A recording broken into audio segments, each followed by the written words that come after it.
On commence et tu vas être un apprenti Sherlock. Regarde attentivement les images et fais attention aux moindres détails pour résoudre les énigmes. Lequel de ces élèves a 3 mères?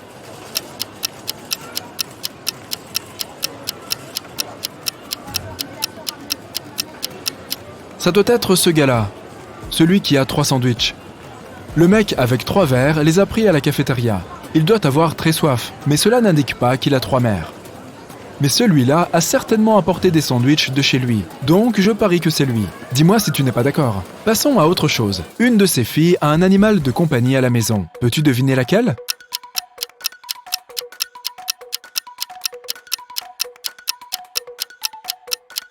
C'est la fille du milieu. Regarde, ses mains et ses bras sont griffés. Elle doit vivre avec un chat. Ok, regarde ces 3 personnes. Qui est un vampire?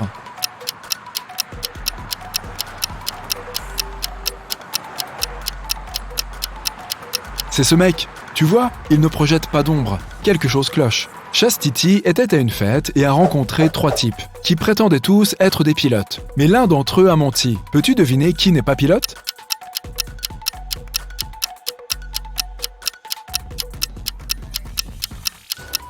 Les pilotes doivent avoir une vue parfaite. Ce gars porte des lunettes. Donc ce n'est pas un vrai pilote.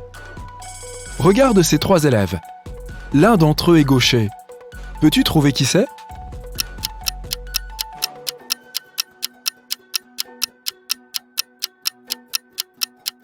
Ça doit être cette fille. Le côté extérieur de sa main gauche a quelques taches d'encre. Ça arrive quand elle écrit. Comme on écrit de gauche à droite, son bras couvre tout ce qu'elle vient d'écrire. 3 très bons amis se sont retrouvés le soir pour prendre un café. Peux-tu dire lequel d'entre eux a un animal de compagnie?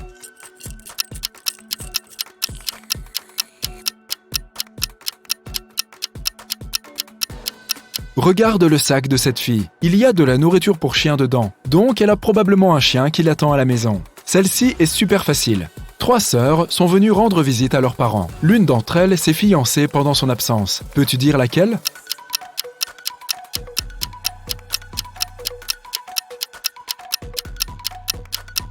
C'est cette fille qui porte une bague. 3 hommes se sont présentés à un entretien d'embauche. L'entreprise ne voulait pas engager de pairs parce qu'elle avait besoin d'un engagement total pour la première année. Tous les hommes ont dit qu'ils étaient célibataires et n'avaient pas de famille. Mais l'un d'entre eux a menti et avait en fait une fille. Lequel?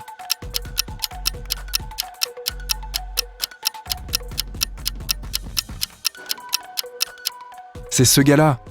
Pourquoi porterait-il un chouchou rose au poignet s'il n'avait pas coiffé sa fille juste avant l'entretien? Bon, maintenant, allons voir les maisons des gens. Voici les salles de bain de Darold et Tiberius. Lequel d'entre eux a une petite amie?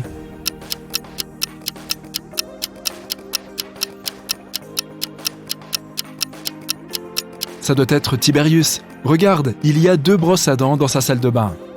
Neve et Nicolaine sont étudiantes. Elles vivent toutes 2 dans un appartement d'1 pièce avec des amis pour partager le loyer. Leurs mères sont venues leur rendre visite un jour. Jette un coup d'œil aux chambres de Neve et Nicolaine. Peux-tu dire laquelle des 2 sort avec son colocataire?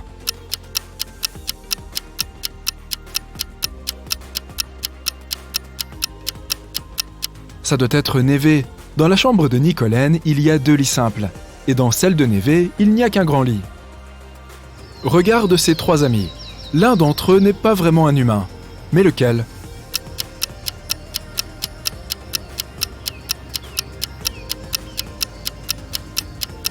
Regarde, ce type juste là n'a que 4 doigts. Parfait, on t'a bien formé. Maintenant, allons résoudre quelques affaires. La banque de la ville a été cambriolée et le détective Callum était sur l'affaire. Après une longue enquête, la police a réussi à trouver le voleur et à trouver l'argent caché dans le désert le plus proche dans un bosquet de cactus. Ils n'ont pas pu voir le visage du voleur, mais il y avait 3 suspects. Regarde ces personnes. Qui est coupable?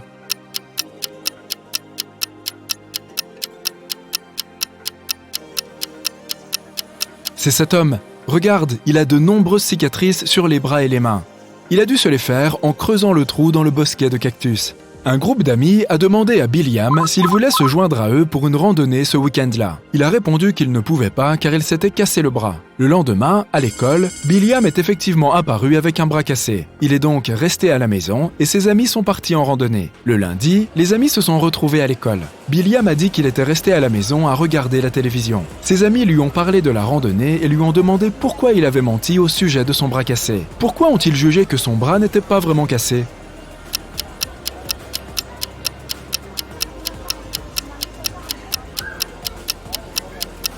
La semaine dernière, le bras droit de Billiam était cassé. Lundi, c'était le gauche. Il doit faire semblant. Monsieur Tucker a appelé la police et a signalé qu'il avait été volé. Le détective Callum est arrivé chez lui et a trouvé Monsieur Tucker attaché à une chaise. Monsieur Tucker a dit qu'il était en train de dormir lorsque quelqu'un avec un masque s'était introduit dans la chambre. Il l'avait sorti du lit, l'avait attaché à la chaise, puis avait pris toutes les économies qu'il gardait dans l'armoire. Quand ils sont partis, il a réussi à appeler la police grâce au téléphone portable qu'il avait dans sa poche. Pourtant, le détective Callum ne l'a pas cru. Pourquoi ?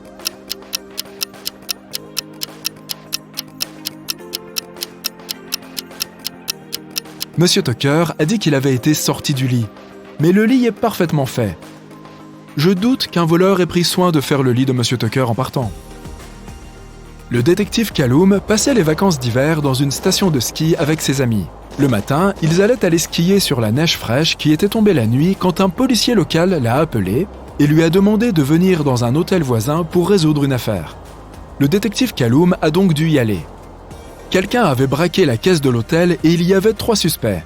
Questley a dit qu'elle avait passé la nuit dans sa chambre à dormir. Egbert a dit qu'il était sorti faire la fête dans un autre hôtel et qu'il était revenu depuis 1 heure environ. Fenton a dit qu'il avait regardé une série toute la nuit mais qu'il n'avait rien volé. Qui est coupable ?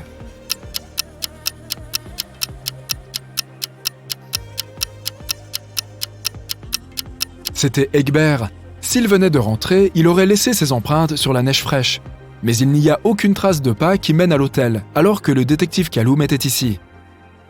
Il y a eu un accident de voiture dans la banlieue et la police est arrivée pour enquêter sur l'affaire. Le conducteur est tombé dans une falaise à l'endroit où la route prenait un virage dangereux. La voiture a fait un tour et il a été expulsé de la voiture et est resté coincé à côté. Il avait son téléphone portable sur lui, il a donc pu passer un appel. Un policier a aidé le conducteur à sortir et lui a demandé de montrer ce qui se trouvait dans le coffre. Le conducteur l'a ouvert volontiers avec ses clés. Dans le coffre, il y avait sa valise, des instruments et une roue de secours. L'officier de police a dit que l'accident avait été organisé. Pourquoi ?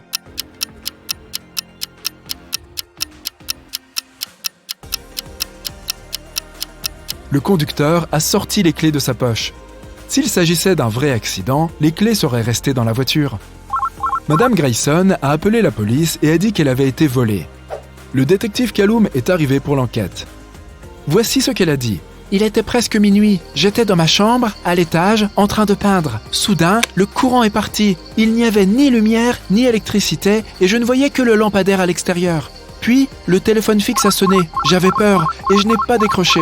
Je suis resté à l'étage, et au bout de 10 minutes environ, la lumière est revenue. Je me suis endormi, et ce matin, j'ai découvert que quelqu'un avait volé la bague en diamant de ma grand-mère. Le détective Callum ne l'a pas cru. Pourquoi ?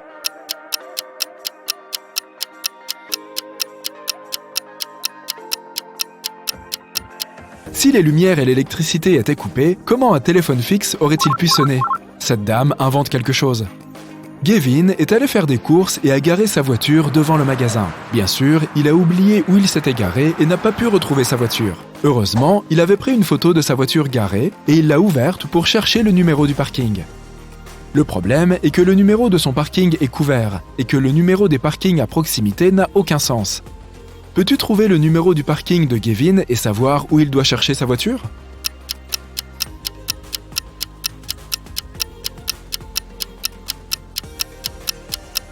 Les numéros sont juste à l'envers sur la photo.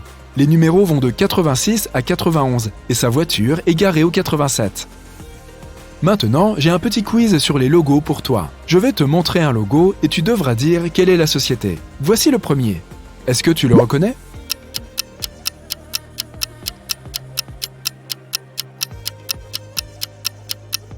C'est Honda, une marque de voiture japonaise. Celui-là est super facile. C'est lequel ?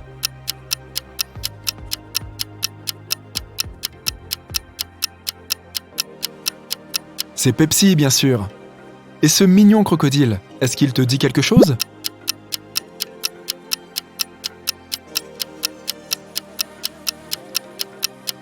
Il s'agit de Lacoste, une marque de vêtements française.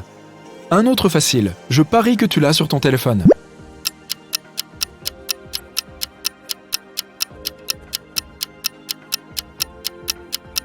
Oui, bien sûr, c'est Spotify. Et celui-là?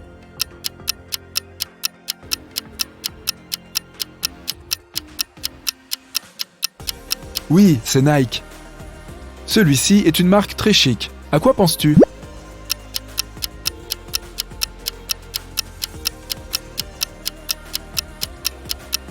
C'est Louis Vuitton. Ok, en voilà un autre. C'est plus difficile, mais tu peux le faire. Quel est ton avis?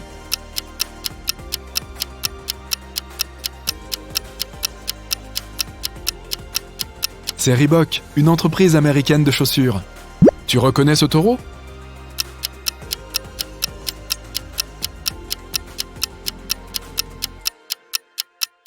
C'est le logo de Lamborghini.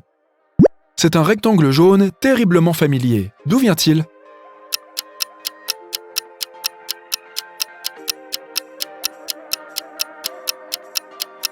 C'est le logo du National Geographic. Thomas et Caro vivent dans un pays où les services postaux sont très peu fiables. Tout ce qui est envoyé par la poste est volé dans le colis. Comment Thomas peut-il envoyer à sa femme, Caro, la bague en diamant si tous deux peuvent acheter des cadenas, mais qu'ils n'ont pas les clés des cadenas de l'autre?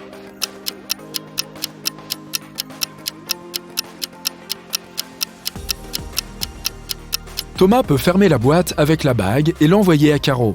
Lorsqu'elle recevra la boîte, elle devra la fermer avec son cadenas et la lui renvoyer. Lorsqu'il la recevra, il pourra ouvrir son cadenas et l'envoyer, et renvoyer la boîte à Caro avec son cadenas uniquement. Ainsi, elle pourra l'ouvrir lorsqu'elle la recevra à nouveau. Il y a une boîte remplie de balles de différentes couleurs. 5 rouges, 8 bleus et 11 violettes. Ninja doit choisir des balles avec les yeux bandés jusqu'à ce qu'il soit sûr d'avoir au moins 2 balles de la même couleur. Quel est le nombre minimum de boules que Ninja doit prendre pour en être sûr?